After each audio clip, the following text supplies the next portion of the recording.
Hello students, कैसे हैं आप सब लोग। हम लोगों ने स्टाफिंग के पार्ट 3 में पढ़ा था रिक्रूटमेंट। आज हम स्टाफिंग के पार्ट 4 में पढ़ेंगे सिलेक्शन। सिलेक्शन एक नेगेटिव प्रोसेस है क्योंकि सिलेक्शन के अंदर एम्प्लॉयज को रिजेक्ट ज़्यादा किया जाता है और कुछ ही एम्प्लॉयज का सिलेक्शन किया जाता है। कुछ ही एम्प्लॉयज सिलेक्ट होते हैं क्लास जो सबसे बेस्ट होते हैं, जिनकी क्वालिफिकेशन के हिसाब से कंपनी को लगता है कि सबसे बेस्ट हैं, उनको ही सिलेक्ट किया जाता है। सो सिलेक्शन के अंदर एक बहुत लंबा प्रोसेस होता है। और इससे पहले अगर आपको याद हो, मैंने स्टाफिंग प्रोसेस के भी 8 पॉइंट कराए थे। अगर आपको क्विकली रिवाइज करना है तो कमेंट सेक्शन में जाओ, एक बार लिख के सारा का सारा अच्छे से रिवाइज कर लो, राइट।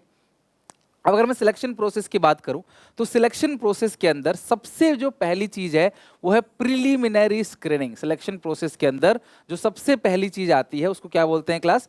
Preliminary screening.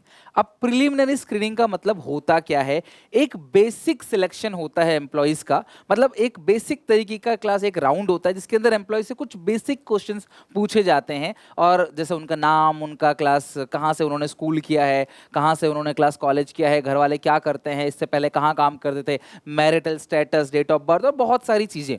एक 1-to-1 इंटरेक्शन होता है। और मेरी बात ध्यान सुनना, ये जो प्रिलिमिनरी स्क्रीनिंग है ना, इसके अंदर ही अधिक से अधिक एम्प्लॉयज जो है वो बाहर छट जाते हैं, निकल जाते हैं। बहुत सारे एम्प्लॉय कह रहा हूँ, बहुत सारे कैंडिडेट्स जो हैं उनको निकाल दिया जाता है जिन्होंने ऐसे ही फॉर्म भर दिया था।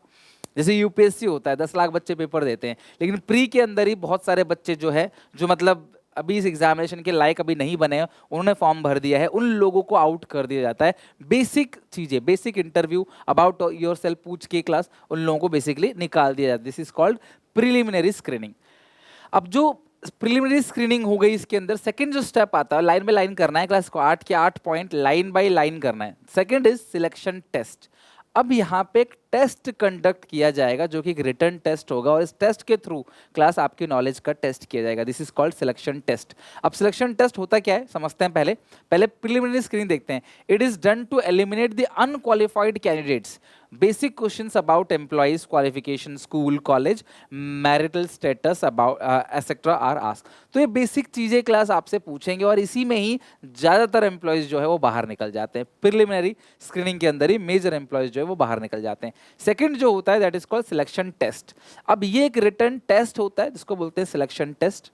To find out the knowledge of the candidate, a written test is conducted.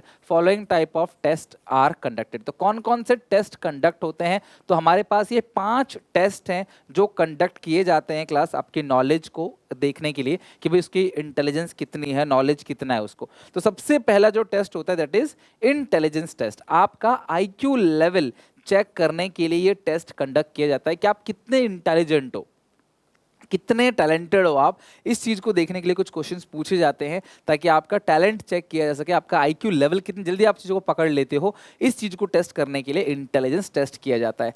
Second जो टेस्ट होता है class, this is called aptitude test.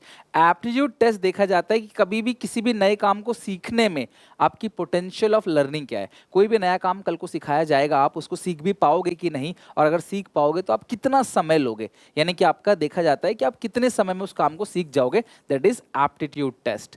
Third है पर्सनालिटी टेस्ट। आपकी पर्सनालिटी को देखा जाता है कि आप पॉजिटिव एटीट्यूड के हो या नेगेटिव एटीट्यूड, यानी क्लास आप ऑप्टिमिस्ट हो क्लास या पैसिवनेस, यानी कि आप पैसिमिस्ट हो, यानी कि आप हर चीज के लिए ना करते हो या हर चीज को, चैलेंज को एक्सेप्ट करने के लिए रेडी रहते हो। हाँ मैं कोशिश करूंगा, हाँ मैं देखूंगा किस तरीके से करना है, मैं कोई ना कोई वे निकालूंगा, किसी तरीके से मैं कोशिश करूंगा इस काम को मैं कर सकूं, या फिर नहीं बहुत हार्ड है मैं नहीं कर पाऊंगा, मुश्किल है, मेरे पास और भी काम है, ये है वो है। तो ये कुल मिला के आपकी पर्सनैलिटी क्या है। आप हर चीज को लेने से बहाने बचते हो, मना करते हो, या आप चैलेंज को एक्सेप्ट करने के लिए रेडी रहते हो। This is tested through personality test. फिर जो काम तुम्हें दिया जा रहा है उस काम के रिगार्डिंग, जिस जॉब पोजीशन के लिए आप आए हो, आप प्रोडक्शन के लिए आए हो तो प्रोडक्शन की टेक्निक पता है कि नहीं, आप सेल्स के लिए आए हो तो मार्केटिंग की, सेल्स की टेक्निक आपको पता है कि नहीं। ये सारी चीजों के लिए क्लास क्या होता है, फोर्थ पॉइंट पे ट्रेड टेस्ट, यानी कि आप जिस नॉलेज के लिए आए हो, सॉरी जिस काम के लिए आए हो, आप आए हो उस काम की नॉलेज आपको है कि नहीं। फिर देन आपका इंटरेस्ट टेस्ट, लास्ट टेस्ट होता है, यानी कि आपका किन चीजों में इंटरेस्ट है, आपका मन किस चीज में ज्यादा लगता है, किस काम में आपका मन ज्यादा लगता है, उस चीज के लिए क्लास इंटरेस्ट टेस्ट होता है। तो ये पांचों टेस्ट जो होता है वो सिलेक्शन टेस्ट के अंदर रहता है। सिलेक्शन टेस्ट के अंदर ये पांचों जो है पॉइंट रहते हैं। सबसे पहला इंटेलिजेंस, एप्टीट्यूड, पर्सनालिटी, ट्रेड और इंटरेस्ट टेस्ट। ध्यान रखना। तो आपने 2 पॉइंट पढ़ लिया। सबसे पहला क्या है, प्रिलिमिनरी स्क्रीनिंग, दूसरा सिलेक्शन टेस्ट, फिर इंटरव्यू होता है। इंटरव्यू के बाद आपका रेफरेंस और बैकग्राउंड चेक किया जाता है, फिर डिसीजन लिया जाता है अब सिलेक्ट करना है कि नहीं। पांचवें नंबर पे, 1 2 3 4 5, पांचवें नंबर पे आखिर आपका डिसीजन लिया जाता है वो सिलेक्ट करना है कि नहीं। फिर आपका एक मेडिकल एग्जामिनेशन होता है, आपका मेडिकल टेस्ट होता है कि फिटनेस वगैरह चेक की जाती है। देन आपको जॉब ऑफर मिलता है, फिर एक कॉन्ट्रैक्ट आपके साथ साइन किया जाता है, डॉक्यूमेंट एक्सचेंज किए जाते हैं साइन करने के बाद कि हाँ मैं आपके साथ काम करूंगा, आप जो मुझे निकालोगे भी नहीं, इसके रिगार्डिंग। तो हमने 2 पॉइंट पढ़ लिया। तीसरे पॉइंट पे आते हैं क्लास, एम्प्लॉयमेंट इंटरव्यू। अब इंटरव्यू एक ऐसा प्रोसेस है जिसके अंदर क्लास आप यहाँ बैठते हो, राउंड टेबल पे बहुत सारे लोग बैठते हैं, क्लास आपके सामने बहुत सारे लोग बैठे होंगे जो अपनी अपनी फील्ड में एक्सपर्ट होंगे, माहिर होंगे। They are going to ask you question, आपसे काफ़ी सारे क्वेश्चंस पूछा जाएगा यहाँ पे और आपको जवाब देना पड़ेगा इसके अंदर। तो ये इंटरव्यू होता है, इसके अंदर काफ़ी सारे लोग यहाँ भी छट जाते हैं और आपने बहुत सारे इंटरव्यूज़ की वीडियोज़ भी देखी होंगी क्लास जरूर यूट्यूब पे, किस तरीके से इंटरव्यू बेसिकली क्लास यूपीएससी में जो इंटरव्यू होता है उस लेवल पे आपका यहाँ पे इंटरव्यू होगा। और इंटरव्यू के अंदर कैंडिडेट भी अपने डाउट्स को पूछ सकता है। अगर यहाँ ध्यान रखना कि ये एक ऐसा पॉइंट है, थर्ड पॉइंट, जहां पे अगर कैंडिडेट को कोई डाउट है तो क्लास ये इंटरव्यूअर से उसके बारे में पूछ सकता है कि हम जो भी उसको डाउट वो क्लैरिफाई हो सकता है। Candidate who qualify the test are called for interview to conduct final interview. A panel of expert is called, class एक एक्सपर्ट को बुलाया जाता है और different field ask their questions from अपने क्लास अपने कैंडिडेट से, अपने अपने फील्ड के एक्सपर्ट जो होते हैं वो उसके रिगार्डिंग क्वेश्चन पूछते हैं। कॉन्फिडेंस लेवल चेक किया, आपकी इंटीग्रिटी चेक की जाती है, आप कितने ईमानदार हो। बहुत सारे जो भी आपसे क्वेश्चन पूछते हैं वो कुल मिला के आपको पूरा जज कर लेते हैं ऊपर से नीचे तक, हाँ भाई क्या हो, किस टाइप के आदमी हो, आप इस जॉब के लिए फिट बैठते हो या नहीं भी बैठते हो, ये चेक कर लिया जाता है। फिर आपको कोई डाउट है तो आप यहाँ भी पूछ सकते हो उनसे। थर्ड पॉइंट पे हो गया एम्प्लॉयमेंट इंटरव्यू। फिर चौथा, रेफरेंस और बैकग्राउंड चेक किया जाता है। आपका बैकग्राउंड क्या है, कहाँ से आते हो आप, प्लस आपने इससे पहले कहाँ काम किया, वहाँ की परफॉर्मेंस क्या है, और आप किसी 2 लोगों का नाम बताओ जिनको आप जानते हो, ताकि नियर फ्यूचर कुछ इशू आता है तो हम उन लोगों से क्लास आपके बारे में पूछ सकते हैं, या फिर जॉब में रखने से पहले भी हम उनसे पूछ सकते हैं कि ये आदमी कैसा है, क्या आप इसे जानते हो, क्या मैं इसे रख लूँ काम पे, इसके रिगार्डिंग आपसे पूछा जाता है। तो आप कोई भी रेफरेंस दे सकते हो, बट अगर आपके रेफरेंस बड़े होंगे तो जॉब लगने के चांसेस आपके ज़्यादा होंगे। कोई बड़ा पॉलिटिशियन, बिजनेसमैन, कोई बड़ा क्लास पब्लिक फिगर आप उनको जानते हो तो आप उनका रेफरेंस दे सकते हो। Candidate has to give 2 references and after qualifying the interview organisation check the reference and about the person. कई बार क्लास क्रॉस चेक भी करती है एम्प्लॉयज़ के रेफरेंस को ना, कंपनी क्रॉस चेक भी करती है। तो रेफरेंस बैकग्राउंड चेक करने के बाद फाइनली आपको सिलेक्ट किया था। Congratulation, you are now selected. The candidate who passed the test, interview and reference check are included in selection list। तो आपकी सिलेक्शन की लिस्ट में आपका नाम आ जाएगा कि हाँ आप भी सिलेक्ट हो गए। तो ये 5 पॉइंट कौन कौन से मुझे बताओ। सबसे पहला point, selection process most important है और सिलेक्शन प्रोसेस समझ लो आखिरी प्रोसेस है। इसके बाद कंट्रोलिंग प्रोसेस बचता है, कंट्रोलिंग चैप्टर में, डायरेक्टिंग में कोई प्रोसेस नहीं है। तो आप ध्यान रखना, सबसे पहला क्या होता है, प्रिलिमिनरी स्क्रीनिंग, बेसिक क्वेश्चन, फिर test, 5 test, intelligence test, personality test, आपका एप्टीट्यूड टेस्ट, ट्रेड टेस्ट और इंटरेस्ट टेस्ट। फिर जाके क्लास इंटरव्यू होगा। इंटरव्यू के बाद आपका रेफरेंस चेक किया, कहानी की तरह याद करो ना, इंटरव्यू हो गया, अब बोलेंगे रेफरेंस बताओ, रेफरेंस बता दिया आपने, उसके बाद जाके आपका सिलेक्शन डिसीजन होगा कि सिलेक्शन करना है नहीं करना।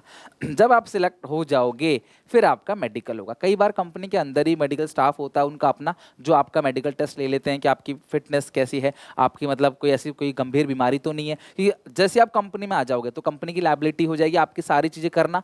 तो अगर आपको कुछ प्रॉब्लम हो गया, कुछ इश्यू हो गया तो कंपनी आपके पीछे काफ़ी पैसा खर्च करेगी, जो कंपनी का लॉस होगा। या फिर कोई बड़ी बीमारी है और बहुत सारी चीज़ चेक की जाती है, एम्प्लॉय फिटनेस अच्छा है कि नहीं, वो काम कर भी पाएगा नहीं कर पाएगा, बीमार तो नहीं पड़ेगा, बार बार छुट्टी तो नहीं मांगेगा, कोई सीवियर कंडीशन तो नहीं है उसकी, किसी की डेथ ना हो जाए, कुछ ऐसा प्रॉब्लम ना हो जाए जो कंपनी को काफ़ी कॉम्पनसेशन देना पड़ेगा, कोई लीगल केस में कंपनी फंसे, तो आपका मेडिकल होता है। तो या तो कंपनी के अंदर से ही करा लो अगर अवेलेबल है, नहीं तो क्लास जनरली बोला जाता है कि आप बाहर से करा के लाके किसी डॉक्टर से करा के आप यहाँ पे फॉर्म भर के जमा कर दे। तो लीगल रिक्वायरमेंट भी होती है कंपनी की ये चीज़ करने की।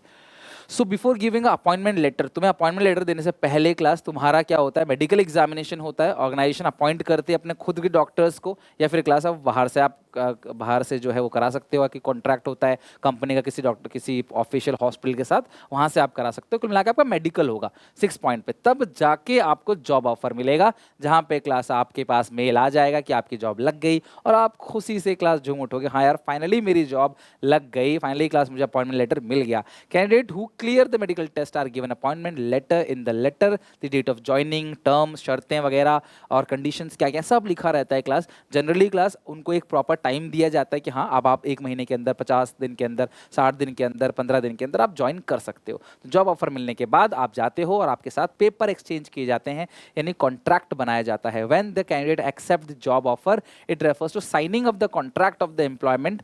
और उसके अंदर सारी बातें लिखी रहते हैं कि क्या क्या आप करोगे कंपनी के अंदर, क्या नहीं करोगे। आप 3 साल से पहले छोड़ के नहीं जा सकते, हम भी आपको 3 साल से पहले निकाल नहीं सकते। इन सारी बातों पे आपका बेसिक पे रहेगा, क्या क्या चीज़ बढ़ाई जाएंगी, सैलरी का इंक्रीमेंट क्या क्या होगा, कब कब होगा, ये सारी बातें, लीव की कंडीशन क्या है, और जो भी क्लास ESI का, बोनस का, अलाउंसेस का, सारी बातें सब कुछ इसके अंदर लिख दिया जाता है। और आप साइन करके डॉक्यूमेंट एक्सचेंज कर लेते हो ताकि नियर फ्यूचर कोई भी क्लैश ना हो, कोई लड़ाई झगड़े आपके बीच ना हो। This is the last point, contract of employment. तो आपके 8 के 8 पॉइंट, बस इसको अच्छे से लर्न कर लेना। आज सिलेक्शन प्रोसेस ही पढ़ेंगे, इसको अच्छे से याद करें। कमेंट सेक्शन में सारे पॉइंट लिख के जाओ। सबसे पहला प्रिलिमिनरी स्क्रीनिंग, दूसरा सिलेक्शन टेस्ट, इसके अंदर 5 test, intelligence test, aptitude test, personality, trade और इंटरेस्ट टेस्ट। उसके बाद आता है क्लास इंटरव्यू, फिर रेफरेंस बैकग्राउंड, फिर सिलेक्शन किया जाएगा। उसके बाद क्या होगा क्लास, जॉब ऑफर नहीं होगा, पहले मेडिकल होगा, फिर जॉब ऑफर होगा, फिर जाके क्लास आपके बीच कॉन्ट्रैक्ट बनेगा। तो इन पॉइंट्स को अच्छे से याद करके आना। वीडियो अच्छी लगे तो लाइक करके कमेंट करके मुझे बताना। यहाँ पे तुम्हें क्लास इको का और अकाउंट का भी प्लेलिस्ट दिख रहा होगा, तो आप चाहो तो अपनी इसी तरीके से इकोनॉमिक्स और अकाउंट्स को भी A to Z पूरा अच्छे से खत्म कर सकते हो। बाकी कंटिन्यू करते हैं नेक्स्ट क्लास में, लास्ट क्लास आखिरी क्लास होगी और स्टाफिंग चैप्टर हमारा पूरा A to Z खत्म हो जाएगा। उम्मीद है वीडियो अच्छी लगी होगी। लाइक करके कमेंट में मुझे बताना अपना फीडबैक और शेयर करना अपने सारे दोस्तों के साथ। मिलते हैं नेक्स्ट वीडियो में, तब तक के लिए टेक केयर, बाय बाय।